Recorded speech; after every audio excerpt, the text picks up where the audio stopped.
Okay, so the first thing we did after taking out the old shower stall, which was around 30 by 30 and it was very thin and easy to move, was built this kind of half pony wall. Now I did the framing with a stud in the middle, on the sides, and then one across so we could put in this little hole for like shampoos and stuff. Originally I was going to put the hole here.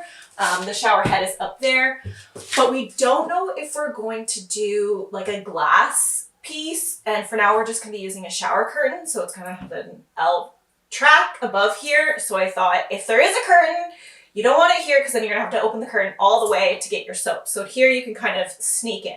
Either way, either location would have been fine.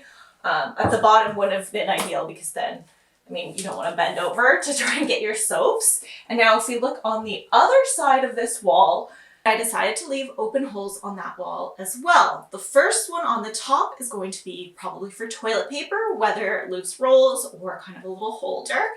And then the bottom one is going to be kind of for the toilet brush or toilet cleaner, pretty much anything you might need access to over there that's kind of hidden away.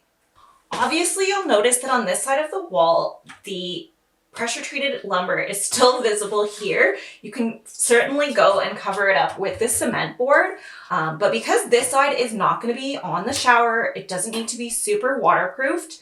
Everything is going to be covered in micro cement. So this is all going to be covered anyways, and it's all going to look the same in the end. Again, I just didn't need this extra waterproofing here and then in the bottom hole as well. Now let's talk about the shower curb. Again, we have everything in here in the shower and on the walls is going to be micro cemented. So same thing with this curb. So I made kind of a simple angled shower curb. I did think about doing something rounded, but if I was using pieces like this, I'd have to have a bunch of little pieces perfectly angled. It would take a lot more time, and I don't know if it would be worth it in the end just to get that kind of visual look.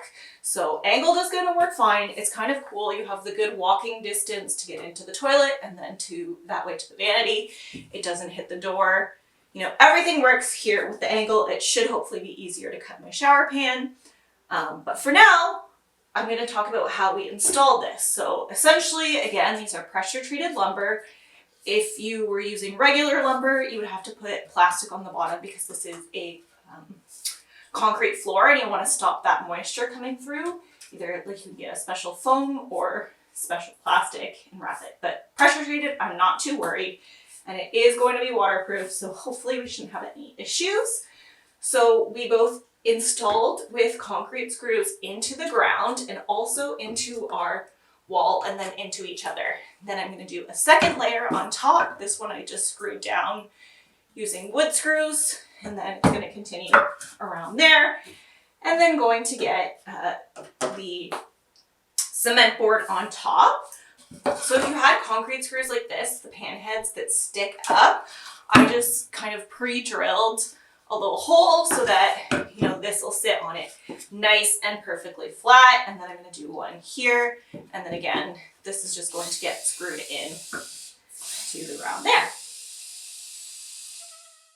Visit madnessandmethod.com for more details or check out my other YouTube videos.